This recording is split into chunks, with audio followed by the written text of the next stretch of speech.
At my husband's office party, his secretary looked me up and down and said, "No wonder he works late." I smiled because I had practiced the smile in the mirror, and I asked one quiet question. People think you either explode in the moment or you let it go. For me, the option in between was the only one that made any sense, to hold a fact like a knife by the handle, not to stab, but to show you could if you had to. That night, the hand never trembled. It started 6 months earlier. Small things stretched thin until they showed a pattern. Ryan began staying past dinner more often. He'd say meetings, depositions that ran late, a new paralegal juggling schedules. He smelled faintly different when he came home sometimes. Cologne you didn't own, a coffee cup lid in the cup holder he'd never use. But he told me it was nothing. I wanted to believe nothing. I also had a sense for detail I'd learned from years of reading contracts for work, of catching the little inconsistencies that, added together, become undeniable. The inconsistency that didn't sit right was a hotel charge on our card.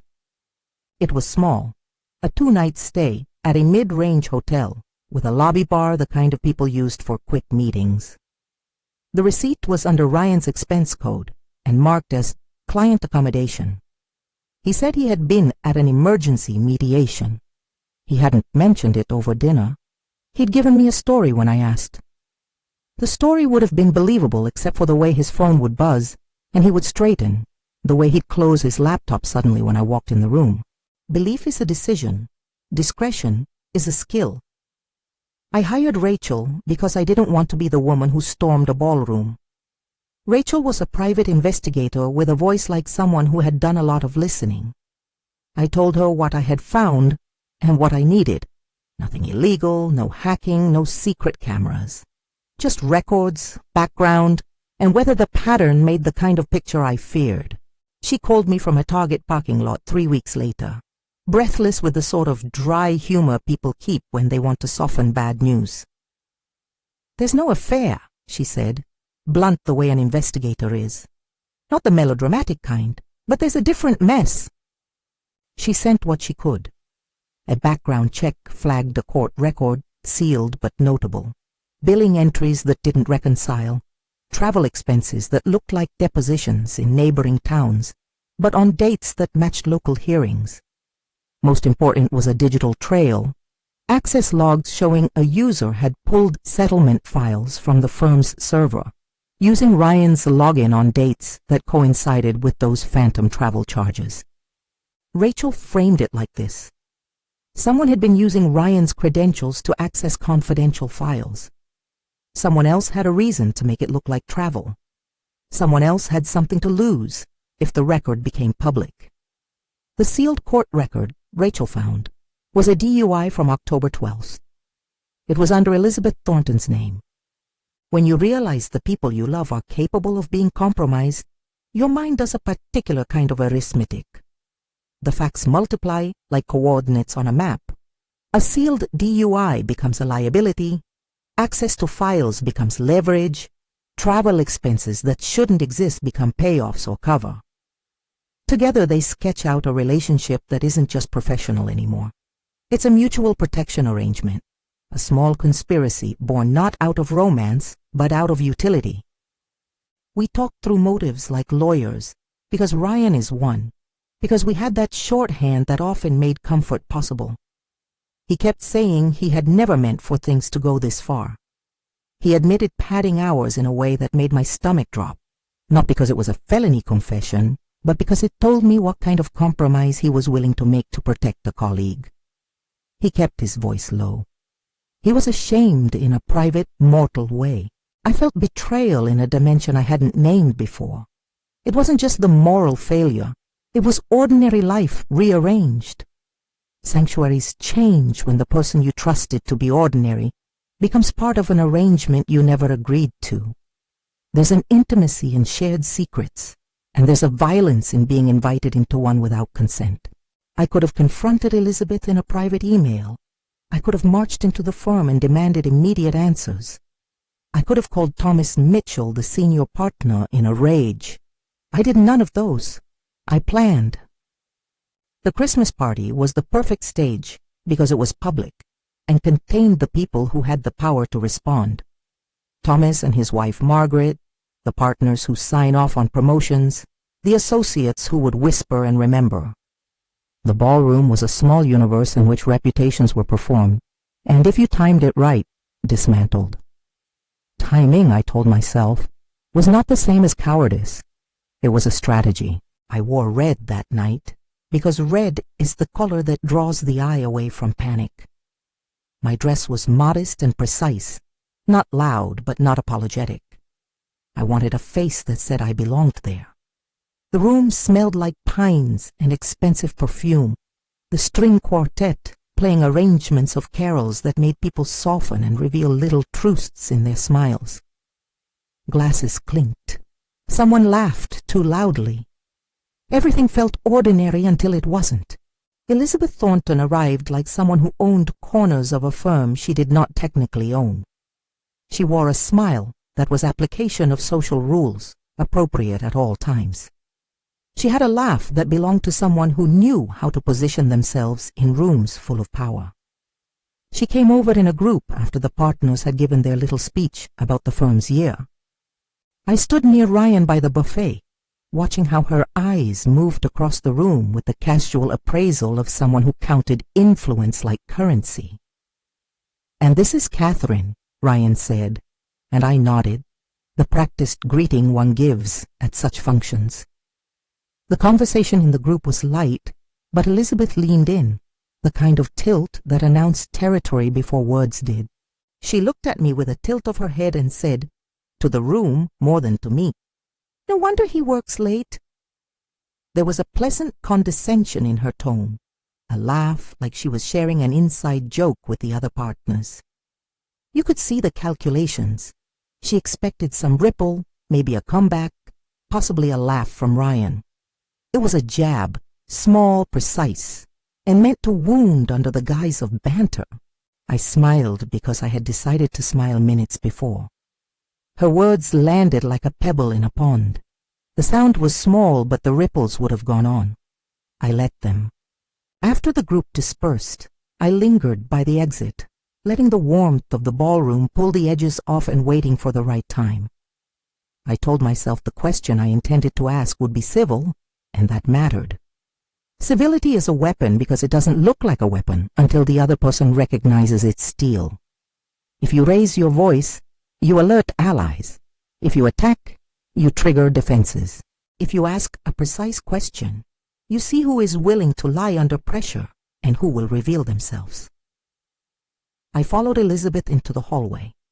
The lights there were dimmer, acoustics swallowing the laughter and leaving only close-in sounds, shoe heels, a distant clink, the quilted hush of fabric. She paused, twisting an earring, and when I reached her, she turned with the same practiced smile, as if to say perhaps, "Well, are you going to play along?" I asked quietly, deliberately, "Does Ryan know about October 12th? The words were ordinary, tonal, unassuming. They could have been about a date on a calendar. They were not a scream. They were not an accusation. They were a tiny lever. Everything in her face shifted. The smiles thinned like someone cutting cloth in a new light. For a second she was perfectly still, as if the question had landed on a part of her that was unpolished and raw. The hallway seemed to shrink to fit the two of us, to leave everyone else out. She made a noise that was almost a laugh and almost a sob. "What do you mean?" she asked. Her voice was smaller than the one she wore in the ballroom. I said it again because I had prepared myself to wait. October 12th, the DUI. Silence dragged. Her hand went to the clutch at her side, as if she could gather her composure there. "You can't," she started. Then her eyes flicked down, and the mask slipped. She was thinking mutations of consequence. Reputation, salary, partnership track. For someone who wielded influence, the idea of it being taken away was paralyzing. There was a pause long enough for me to hear the distant quartet, and a chair scraped in a nearby room. Then she said, in a voice that had found the thin edge of surrender. I accessed the files. That short sentence was the tolling of an unseen bell. It wasn't the confession that hurt as much as the casualness of it. She said it not like someone admitting a crime, but like someone admitting to using office stationery incorrectly. I heard my own breathing and the slow filling of guilt across Ryan's face behind her as he stepped into the corridor, having followed at some point without either of us consciously noticing. He looked at her, then at me, then at his own hands, which had been the hands that authorized expense reports and trusted passwords. The color drained from his face, but not the kind of theatrical drain you see on TV. This was a quieter realization, the small, corroded understanding of what one has done for another. Elizabeth's confession unfurled. She told a version of events that was, in fragments, sympathetic and damning at once. She had a DUI on October 12th. It was sealed. Public records would not easily find it. She'd been terrified of losing her job and the precarious security it provided. She'd learned to get into certain files because the firm had sloppy password practices and because Ryan had a reputation for covering for staff whom he thought were valuable. In small ways, she had begun to rely on that coverage. In heavier ways, she had started to trade it for silence and padding. "You gave me the password," she said finally, the sentence soft and sharp. "You shared it once because we were behind on a deadline, and you said it would be faster. I used it because I thought it would keep me safe." Ryan's shoulders sagged as if someone had told him a very bad truce about himself that he'd been avoiding. His apology came out quiet, honest, immediate. He did not look to the partners as if they would rescue him. He looked at me, which was the worst part and the only part that had any meaning. "I didn't know she had a DUI," he said. "I didn't know. I thought she was struggling, scheduling, family. I told myself it was just help. I never thought about consequences." The sentence ended in a breath. I listened because I needed to catalog the moment. The choice he had just made, physics of a marriage altering, was being laid out not as a dramatic theater but as arithmetic, a misapplied kindness multiplied into corruption. He had chosen to bend rules to help someone he liked professionally. He had opened the door to leverage. I didn't yell. That would have been satisfying for a moment, but useless in the long scheme of things. Instead, I took the kind of tone people use when they present an offer that comes with a very clear deadline. Quiet, measured, and immovable. "You can fix this," I said. "You can go to the partners. You can tell them what has happened, what you authorized, and what has been accessed. Or the firm will find out in some other way, and they will be less kind." Elizabeth started to reach for explanations about fear, about blackmail she'd felt, about a boss she feared losing. Her voice revealed edges of shame and habitual rationalization. "These are different defenses," she seemed to say. Fear and calculation, habit and desperation braided together. Ryan's hands shook. He could have fled the hallway, fled the room, fled the problem. Instead, he took the hard path that had no immediate comfort.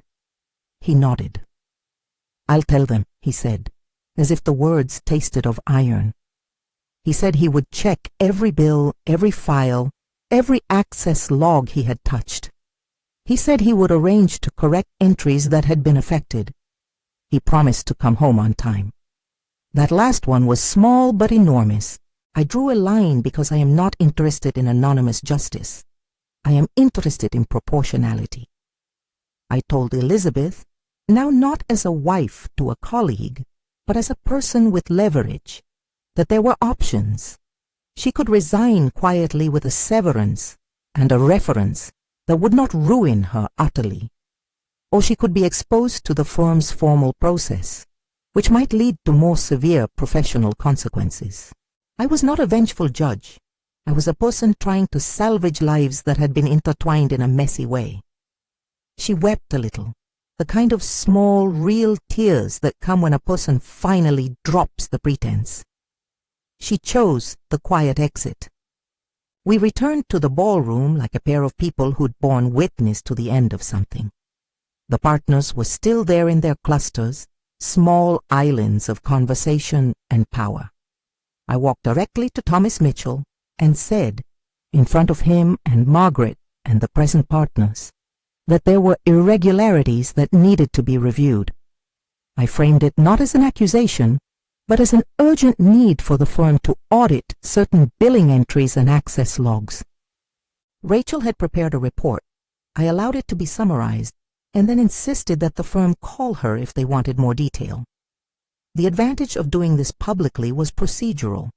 It forced the firm to act quickly and to treat the matter professionally rather than as rumor. There was a hush, the kind that happens when social currency changes hands, faces rearranged into assessments.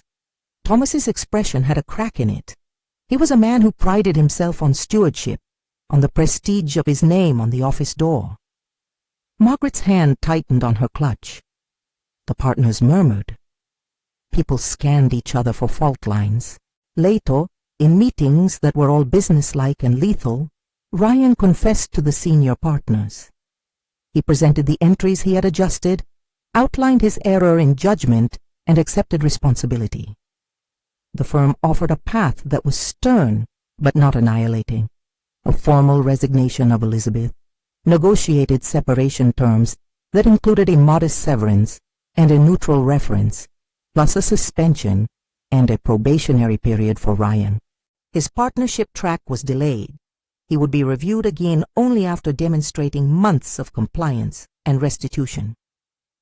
Those were institutional outcomes, not legal verdicts, and the firm made clear that if the court systems became involved, we were all subject to whatever legal process their discovery would require. Elizabeth left quietly 2 weeks later. She packed a few boxes, shared apologies in a measured way, and then was gone. She got a severance that was enough to help her stabilize for a while, and a bland reference that would keep her from being blacklisted. The firm's action was stern. It was designed to discourage similar behavior without completely ruining the individuals involved. That was a moral decision at the top of a partnership, to punish, to rehabilitate, and to keep the machine running. It was, I thought later, a humane legalism, precise enough to hurt, but designed to avoid destroying lives unnecessarily. In the months after, our life rearranged itself around the consequences. Ryan came home earlier. He took on the domestic chores he had previously allowed me to do because he needed the structure. He walked the dog at night, came back with a takeout container balanced like contrition. He sat with me and answered questions about what he had done and why, and the answers were awkward, sometimes incomplete, sometimes honest. We saw a counselor for a few sessions, not because our marriage was breaking irreparably, but because this was a structural crack that needed careful repair. Power had shifted in ways I hadn't predicted. I had gained leverage, certainly, but I had not wanted it as a weapon for humiliation. The civil question did not exist to humiliate Elizabeth. It existed to create a reality in which choices could be made with eyes open. When I asked, "Does Ryan know about October 12th?" I gave her a chance to decide how to behave with that knowledge. She chose a quiet exit because the alternatives were worse. Ryan chose to confess because the alternative would have been discovery, and discovery is rarely kind in institutions. People often assume that a public confrontation must be loud. They imagine scenes of dramatic shouting or physical collapses. The power of a single question is quieter. It doesn't tear a person open so much as reveal the seams they have been hiding behind. If you know where the seams are, you can choose whether to pull gently or to rip. I chose the gentlest path that still ensured accountability. There were days when I allowed myself small private relishes. The knowledge that I had not exploded, the knowledge that I had not reduced the episode to a spectacle. But there were other days when the anger returned in waves that had nothing to do with justice and everything to do with intimacy. I missed the version of Ryan who had not compromised. I missed my prior trust because trust, once stretched, never snaps back to the same tension. It is replaced with a new cable, thicker, better anchored, but not the same. The firm moved on. People whispered at the copier for a week. Then practice demands returned, and with them the practical amnesia of firm life. It is amazing how quickly people refocus on billable hours. That made me both angry and a little relieved. The world they kept going was cold but also predictable. Elizabeth's life after the firm was not a footnote, but a complicated second act. I heard through mutual acquaintances, professionals who talk in stock exchanges in small circles, that she had found a position at a smaller practice, that she was taking a course on compliance, that she had become, begrudgingly, obsessed with the kind of detail that would keep her from repeating mistakes. She wasn't rehabilitated in a miraculous way. She was living in a way that suggested she was trying. Ryan's career did not end. He was given probationary oversight. He did not get the partnership he had been promised on the original timetable.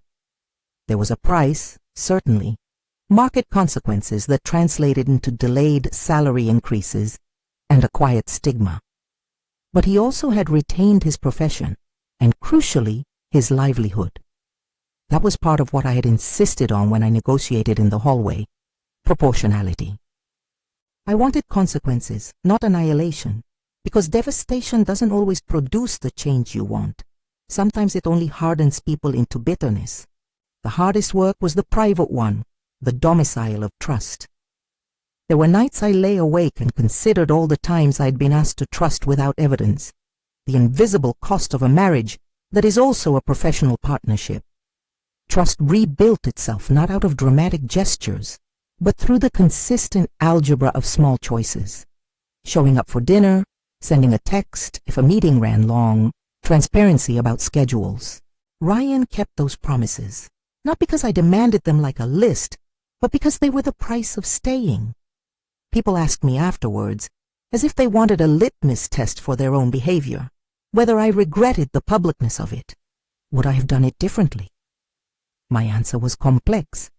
I regretted the awkwardness of a life exposed. I did not regret the timing. Some truths must be named where they can be witnessed. Otherwise, they remain seeds you water by accident. The party was a stage, yes, but it was also a place where several actors, partners who could enact institutional consequences, were present. My question needed to be heard by people who had the authority to act. There is a moral calculus I often return to.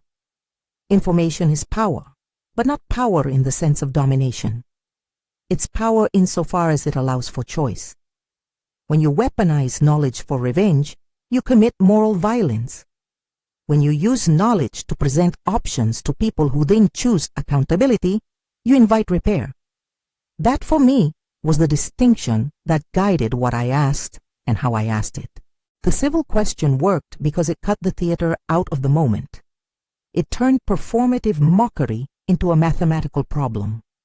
Whose actions had created leverage, and how could the leverage be dissipated? It forced people to answer not with bravado, but with facts. The mockery stopped because it could no longer be sustained in an environment where the facts could be summoned. I don't want to be mistaken for someone who enjoys the taste of triumph. There was a coldness to the victory that I have not tried to hide. It was not a triumph in celebration, but a triumph in equilibrium. To balance a life skewed by someone else's choices, sometimes you must be the one to ask the precise question that removes the safety of a lie. I was that person. The future between Ryan and me after that season was not suddenly repaired into the old innocence.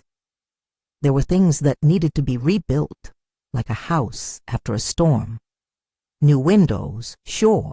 Changed wiring. You can rehang the same pictures, but the walls remember where the rain began. We went on dates because a counselor suggested it. We sat at our kitchen table and rated our days, honestly, because lies had been what nearly did us in. The daily work had an intimacy unique to those who survive a crisis together. Neither forgiveness nor forgetting, but an agreed-on architecture for how to live. People asked me if I felt vindicated when Elizabeth left. The truth is more complicated. I felt a form of relief. I felt that a set of damages had been mitigated. I also felt compassion for someone who had been so afraid that she locked herself into a small, corrupt bargain. I am not naive. There are kinds of wrongdoing that demand severe consequences. I also know that the worst thing we can do in a system is to treat every offense as if it warrants the harshest possible response. A measured answer can offer room for someone to rebuild if they choose to. The thing that lingered longest was the experience of demonstrating to myself that power could be exercised without spectacle.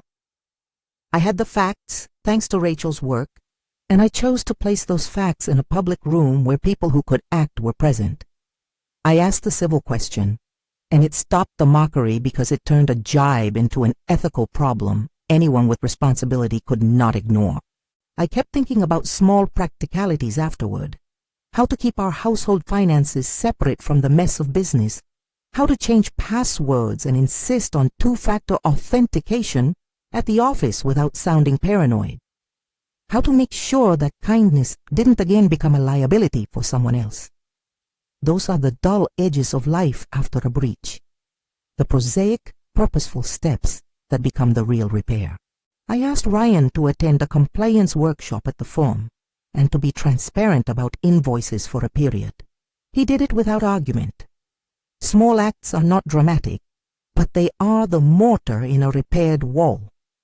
There were nights I caught myself replaying the hallway and replaying Elizabeth's face and wondering whether a different question could have led to a different outcome.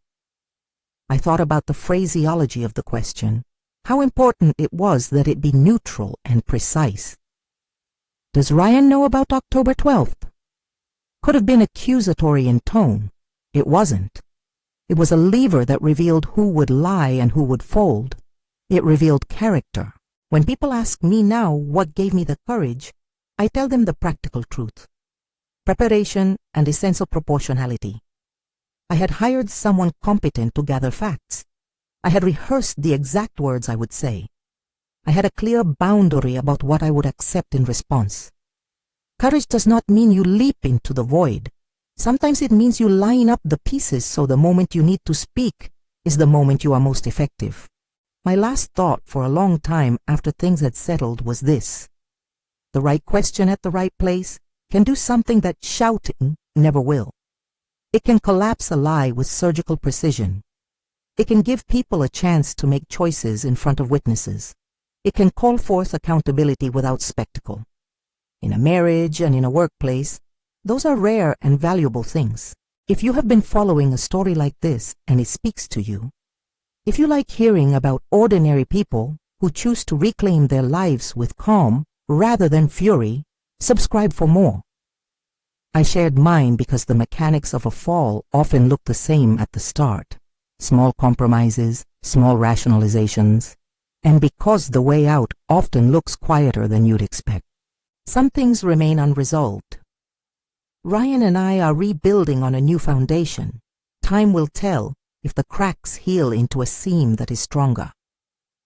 Elizabeth is somewhere managing a life reconfigured by consequences. Whether she learns or hardens is something only time will reveal. What I know is that asking a single civil question changed everything in a few syllables. It stopped a public mockery. It forced truth into daylight. It offered a choice to people who had been living by bargains made in the dark. If you were in that hallway instead of me, what question would you have asked? Or if you were watching from the ballroom, what moment would you have wanted to see unfold? Tell me in the comments, what would you have asked? And if this story struck a chord, like and subscribe so we can talk about more moments where ordinary courage made the difference.